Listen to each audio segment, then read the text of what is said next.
യേശുവിൽ പ്രിയപ്പെട്ടവരെ, ഈശോയോടൊപ്പം ശിഷ്യന്മാർ നടന്നിരുന്ന കാലത്ത് ഈശോ പറഞ്ഞ കാര്യങ്ങൾ, ഈശോ പ്രവർത്തിച്ച കാര്യങ്ങൾ പലതും അവർക്ക് പൂർണ്ണമായിട്ടും ഗ്രഹിക്കാൻ സാധിച്ചിരുന്നില്ല. അതുകൊണ്ട് തന്നെ അവരുടെ ഇടയിൽ പലപ്പോഴും തർക്കങ്ങൾ ഉണ്ടായിരുന്നതായി വചനം പറയുന്നുണ്ട്. പക്ഷേ ഈശോയുടെ കുരിശുമരണ ഉത്ഥാനത്തിന് ശേഷം പരിശുദ്ധാത്മാവിനെ സ്വീകരിച്ചു കഴിഞ്ഞ് അവർ വളരെ വ്യത്യസ്തരായ മനുഷ്യരായി മാറി എന്ന് നമുക്കറിയാം.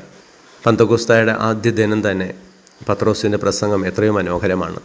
പഴയ നിയമ പശ്ചാത്തലങ്ങളൊക്കെ കോട്ട് ചെയ്തുകൊണ്ടുള്ള അതിനൊക്കെയുള്ള അറിവ് പരിശുദ്ധാത്മാവ് പ്രദാനം ചെയ്തതാണ്.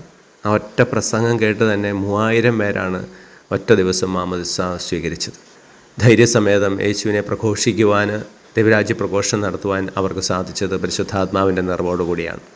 നമ്മൾ ഇന്ന് യേശുവിൻ്റെ വചനം വായിക്കുന്നവരാണ്. യേശുവിൻ്റെ വചനങ്ങൾ കാണാതെ പഠിക്കുന്നുമുണ്ട്. പക്ഷേ ജീവിതത്തിൻ്റെ നിർണായക ഘട്ടങ്ങളിൽ പലപ്പോഴും നമ്മളത് ഗ്രഹിക്കാതെ അസ്വസ്ഥരാകാറുണ്ട്, ബുദ്ധിമുട്ടുകളിലൂടെ കടന്നു പോകുന്നുണ്ട്.